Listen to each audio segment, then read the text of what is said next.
I'm Emily Mashak, and you are listening to Tuned Into NoCo, the public affairs show that lets you know what matters in NoCo. I'm sitting down today with Christi Smith, the Vice President of the United Way of Weld County, and Mandy Lee, the Community Impact Manager for the United Way of Larimer County and the 211 Liaison. And we're here to talk about 211 Colorado and 211 Day. So we'll get into what being a liaison for that means in just a bit. But first of all, thank you, ladies, for coming in today. I appreciate it. Thank you, Emily. Thank you. Let's start with each of you. I'll go first with you, Christi. Tell me about your role as Vice President at United Way of Weld County, and what do you do to sum it all up? And my role at United Way of Weld County is very multifaceted. I am in charge of really raising resources for our organization, whether that be in donations, whether that be volunteerism, or awareness. So that's really my role. Is I help with fundraising, I help with marketing, and I help with finding volunteer opportunities. Mm-hmm. Can you tell me a little bit more about the United Way of Weld County in general? For those who have never heard of it, what does it do? United Way of Weld County is working on 5 focus areas. First, which what we're here about today, access to services, which is 211, and our Weld Project Connect, which we've done an interview before on. And then we also have our early childhood initiatives, Promises for Children, and Housing Stability, which is our Weld's Way Home initiative. And with youth success, of course, we are very much into making sure our youth graduate on time and thrive by the age of 25. And finally, our older adults area, where we're trying to make sure they have healthy aging in place. All right, Mandy, now let's head over to you. What is your role at United Way of Larimer? So I do everything. Yeah, I like that. So I work with our team to help develop and collaborate on or with nonprofits in our community to really establish a strong base for or to meet the needs of the residents of Larimer County. So I work with my boss, Claire, who's the VP of Community Impact and Engagement, and we work on grant funding, nonprofits. We work on distributing packs of products that are needed in our community to give to nonprofits. We do volunteer engagement as well. We do days of service, such as Make a Difference Day in October, and we celebrate National Volunteer Week in April. We also work with 211. And so that's part of my job as the liaison, is to connect our 211 call center and resource folks to nonprofits that fill up that database with all of their programmatic information, as well as letting people in our community know about 211 and how they can access the resources in that database. Mm-hmm. Do Larimer and Weld work together a lot through United Way? We do. Yes, we have a pretty good partnership. In fact, we share resources in the 211 database because there's a lot of people that move from Weld County to Larimer or back and forth, or who work in one county and live in the other. So it's really important that we have that partnership. That's great. Now, we've been talking about 211 a lot, so I'm sure some of our listeners are a bit confused. What is 211 Colorado? 211 Colorado is a simple 3-digit number that was allocated to be the information referral line in 2001. Sounds about right. I was lucky enough to be the director of 211 for United Way of Weld County when it started, and on the committee to bring it to Colorado. It's an important number because, like when you call 911, you know it's for emergencies, 711 and 411 where you get information. We needed a specific number at that point in time to really be able to call and say, hey, I have an elderly folks who need some services. I have a youth who needs a mentor. He really needs somebody. So this line is for multiple things for our community members, whether they are hurting or not hurting, whether they need mental resources, all of that can be found in our database. And that's the power of 211, really is our database. It has then since morphed at 211 to not only be a call center, but to be able to chat, be able to text, to see our resources on the website. Because we know that most of our community members are very tech savvy. We don't go anywhere without that phone. So we need to be able to do that on an easy basis.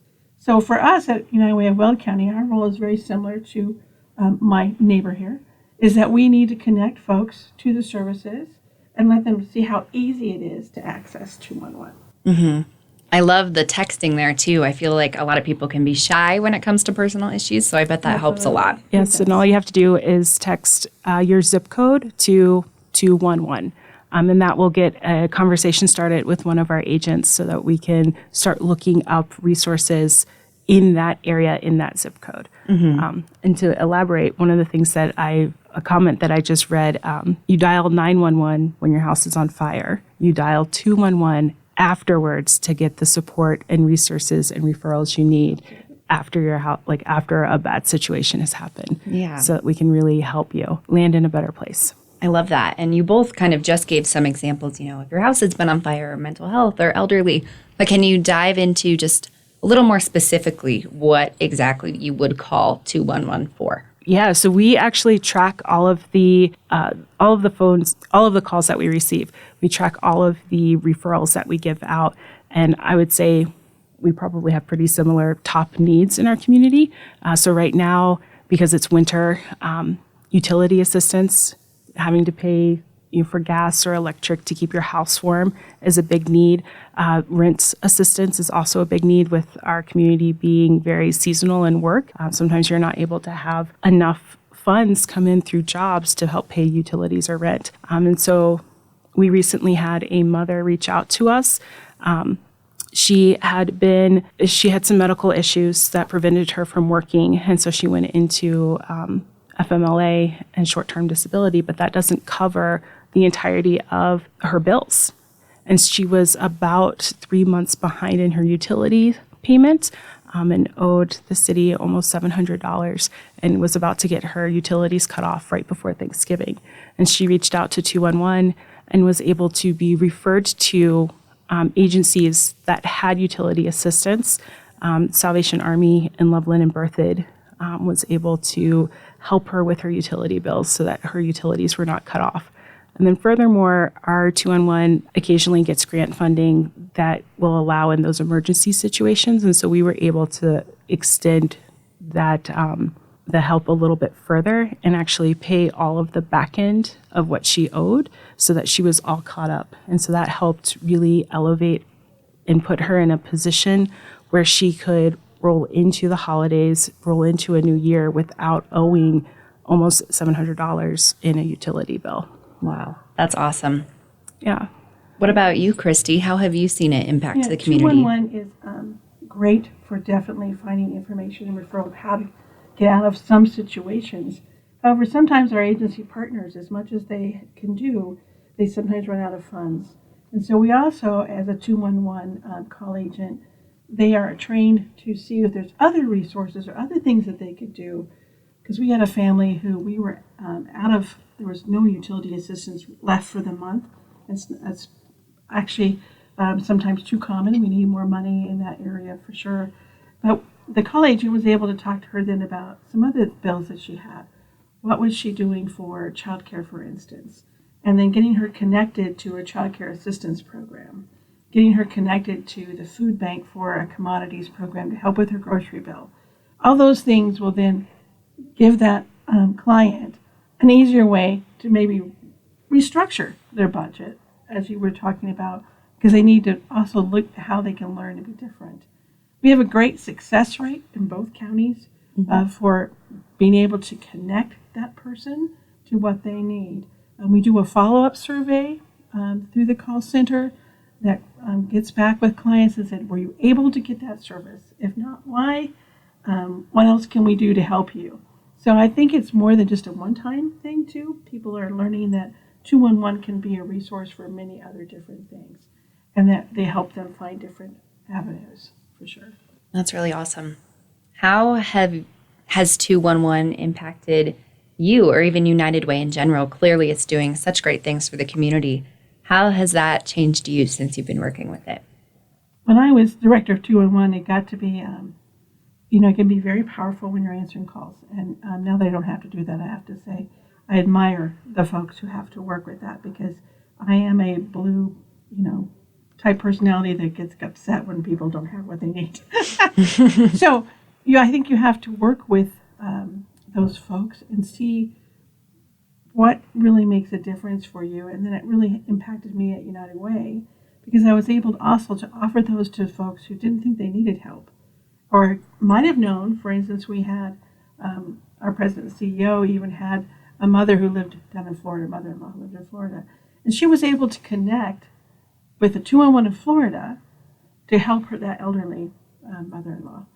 211s now are across the state, so it's really been impactful for United Ways how we learn to help each other across boundaries, and not just Larimer, but how we can help each other. And so for me, it's a very powerful tool for us to show the community what we're about, what we're trying to do, what we're trying to solve. Mm-hmm. I love the fact that 211 is now it's a statewide database. So when you call 211 in Larimer County, you can ask for resources for your mother in Weld County, or for your child who's going to school in Colorado Springs, or for your husband who may be doing a trip in Grand Junction. It's really amazing how interconnected the 211 program has allowed United Ways in the state of Colorado to become, so that we're able to collaborate better and build a better support system to help all of Colorado residents.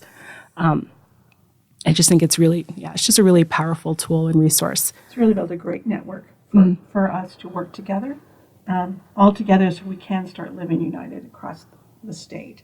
Because we have to be able to show people that we are doing work and we're making a difference in someone's life. And so one of the things that people ask sometimes is, how could you get involved in?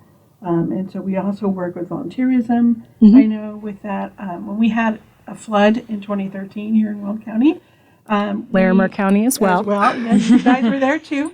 And so we had to figure out how to gather the donations, gather the stuff that came, and how to coordinate what people wanted to do to help.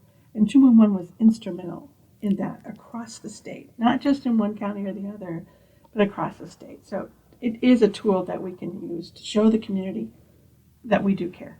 Yeah, it really strengthens Colorado as a whole. Mm-hmm. And for that particular instance, 211 became a response system. So people could call 211 after both the High Park fire in 2012 and the floods in September 2013.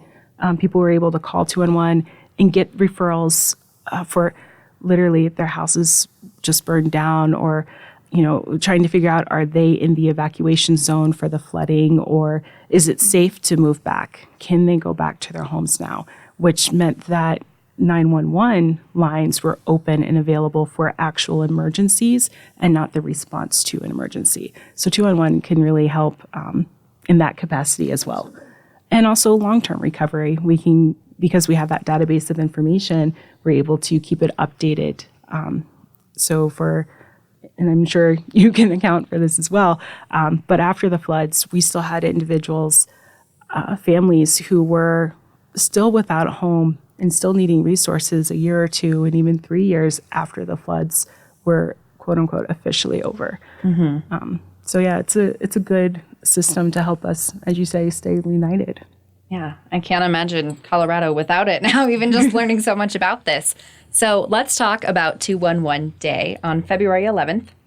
What is it? What's going on?